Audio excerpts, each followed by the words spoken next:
오늘은 영화 케빈에 대하여를 보고 한마디 떠들어 봅니다. 감상평이나 뭐 이런 것들은 많이 동영상에서 보시면 되고요. 나무위키에만 보다 잘 나와 있습니다.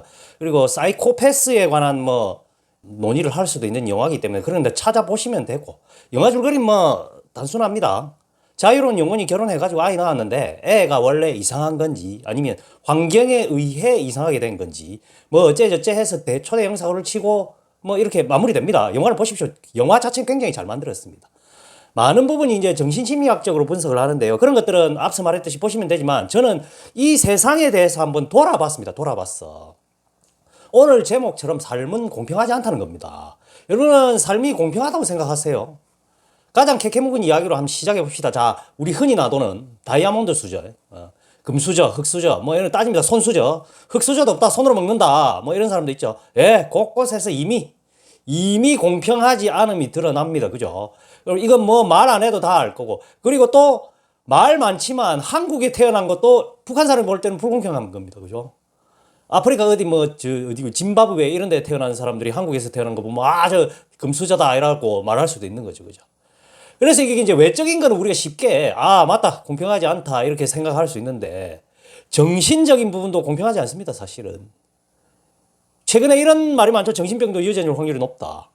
뭐 이제 남혐 여혐 해가지고 남자 탓이다 여자 탓이다 말은 많은데 뭐 양쪽 탓이겠죠. 예, 정신병도 유전일 확률이 꽤 많다는 걸 다 압니다. 제가 통풍 앓고 있거든요. 뭐 심한 건 아니고 약 먹고 뭐 먹을 거 먹고 그다음에 통증도 별로 한 4, 5년째 없는데 3, 4년째 없는데 뭐 그게 문제라기보다는 저는 아무 문제 없어요. 비만이 있거나 술이 있거나 뭐 술을 마시거나 이런 건 아닌데 통풍이 오거든요. 그 이유는 유전일 확률이 꽤 높습니다. 아무튼 신체적 질병이나 식습관 이런 건 이미 오래된 거죠. 그러니까 신체적 질병도 부모로부터 받고 그다음에 식습관도 먹는 거 같이 한솥밥 먹으니까 식구니까 한솥밥 먹으니까 유전병이 뭐 이렇게 이어질 확률이 높다 해서 그 얘기는 이제 다 넘어갔죠. 다 넘어갔죠. 이제 말 안 해도 다 알죠. 근데 정신적 질병도 뇌구조 뇌구조가 비슷하다고 하죠. 그죠? 그 다음에 또 뭡니까? 부모의 뇌구조. 그 다음에 가정 환경이 비슷하잖아요. 보는 책 볼 거고, 요즘 같으면 뭐 유튜브 같이 볼 거고, 그죠? 예. 이게 유전일 확률이 꽤 높았습니다. 예전에는 정신적, 뭐, 질병 이런 걸 네가 잘하고, 네가 버텨내면 된다고 헛소리 했죠. 최근에 우울증 보고 네 혼자 고치라 소리 합니까? 옛날에는 네 혼자 힘든 거다. 남들 다 그렇다 이러면서 넘어갔죠. 이렇게 타고나는 게 이미 시작이 다릅니다. 다. 외적 요인, 내적 요인, 안 보이는 정신력까지. 그래도 공평하다고 생각합니까? 다시 영화로 돌아갑니다. 그럼 케빈은 그 큰 범죄를 저지르는데 엄마의 유전의 역할이 큰가? 아니면 환경의 영향이 큰가? 왈가왈부하겠죠. 엄마가 잘했으면 아이가 범죄를 저지르지 않았을까? 엄마 아무리 잘해도 범죄를 저질렀을 것이다. 뭐 이런 말이 있죠. 그런데 저는 뭡니까? 범죄라는 것이 벌어지려면 불이 발아 하듯이 조건이라는 게 이제 갖춰져야 생각하거든요. 불이 붙으려면 휘발유 연료가 있어야 되고 그다음에 뭐 공기 산소가 있어야 되고 그다음에 발화점 뭐 스파크가 탁 있어야 되잖아요. 그 세 개가 이루어졌을 때 불이 터지듯이 사이코패스 범죄도 얘가 만약에 집안 환경이 좋았다면 그 기질 사이코패스의 기질이 어느 정도 눌러졌을 수 있겠죠. 저는 그렇습니다. 그러니까 뭐 확답은 못 드리겠지만 확률은 떨어지지 않을까 생각합니다. 예. 케빈으로 한번 다시 돌아가 볼까요? 요 영화의 주인공 케빈. 이 케빈이 좀 더 친밀한 엄마를 만났다면, 예. 애초에 또 그 자일스 기질 예민함이나 지능적으로 뛰어난 건 엄마를 타고납니다. 그게 예민함의 엄마의 그 예민함을 안 타고났더라면 또 안 저지를 수 있죠. 아무 일도 없었을 수도 있습니다. 아무튼 제가 이 영화를 보고 넘어간 거는 뭐냐 하면 생각이 딱 드는 거는 뭐 사실 인생은 모릅니다. 그죠? 우리는 모르고 다 당하죠. 일단 태어날 때 모르고 태어납니다. 누가 이거 알고 태어난 사람 있나? 뭐 중국 어디에 운남성 이런 데서 태어나가지고 뭐 지금도 찻잎 따고 뭐 이럴지도 모르잖아요. 운남성이 자라나 하여튼 그건 모르겠고. 그럴 수도 있고. 그래서 영화 곡성에 보면 그렇죠. 미끼를 문 것이요. 영화 곡성의 공포에 두 가지 축이 있는데 그 큰 축의 하나가 그거죠. 모든 재난과 고통과 이런 뭐 고통, 공포 이런 게 뭐죠? 랜덤한 겁니다. 준비한다고 해서 막을 수가 없는 거. 아무 인과관계도 없고 나는 인과관계도 없고 해결책도 또 딱히 없는 그런 데서 오는 게 바로 또 하나의 공포의 축입니다. 오컬트적인 요소도 좀 있고 곡성도 되게 재밌으니까 한번 보시고 그러니까 결국 이런 거죠. 아무 잘못도 없는데 오는 고통. 돌려차기 사건도 그렇죠. 피해자분, 질병의 고통. 뭐 CRPS 환자들 뭐 조금 제 안락사에도 관심이 있으니까 조금 하시는 분도 자기 전혀 인과관계 없잖아요. 그죠? 사고의 피해 등등.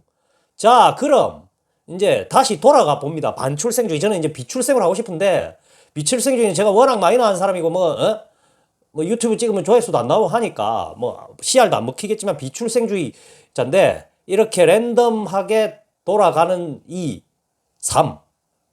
이 삶에 이제 자식을 낳고 싶냐 이겁니다. 네. 요새 들어서 우리나라에서 우리네 삶에서 좀 중요시 되는 게 뭔가요?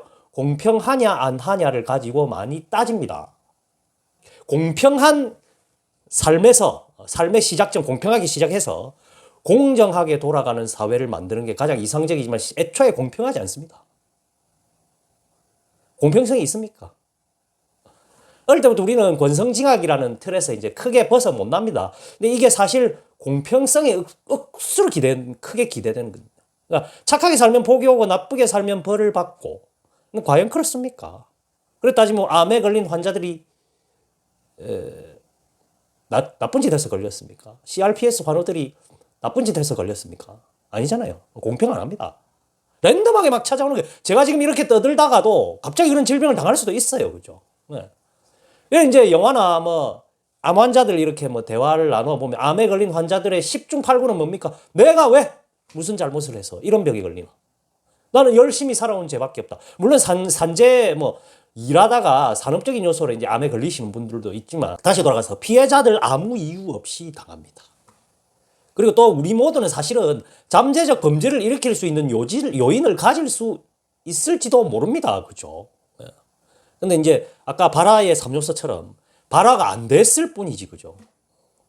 그래서 뭐 이런 여러 가지 요인이 있는데 그 한 가지나 두 가지 정도가 누락되어서 범죄를 안 저지르거나 못 저지르고 있을지도 모릅니다. 이것조차 모른다는 겁니다.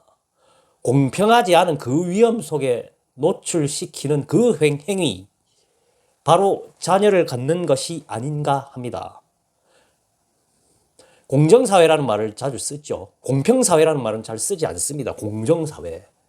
그러나 사실 공평이 그 기저에 깔린 공정이 이루어져야만 공정사회가 애초에 시작된다고 저는 보거든요. 불가능한 이야기입니다. 우리가 얘기하는 공정사회는 불가능합니다. 공평하지 않기 때문에. 공평하려면 뭐 스머프 마을처럼 살아야지. 자기 하고 싶은 거 하면서 살고, 뭐 욕심이는 빵을 만든다든지. 거기는 주책이도 잘 살죠. 주책이 맨날 주책하고, 뭐 선물 터뜨리가 폭발하고 이래도 잘 살죠. 그래서 또 딴 얘기를 들어갔는데, 이렇게 공평하지 않은 게임, 고통의 역치가 훨씬 큰 인생이라는 게임에 당신이라면 참여하시겠습니까? 안 할 거잖아요. 근데 우린 참여 당하잖아. 그렇죠? 부모로부터 물려받은 유전적 요인, 환경적 요인, 경제적 요인, 또 무시 못할 뿐더러 결과를 모르는 큰 도박을 하는 셈입니다. 도박.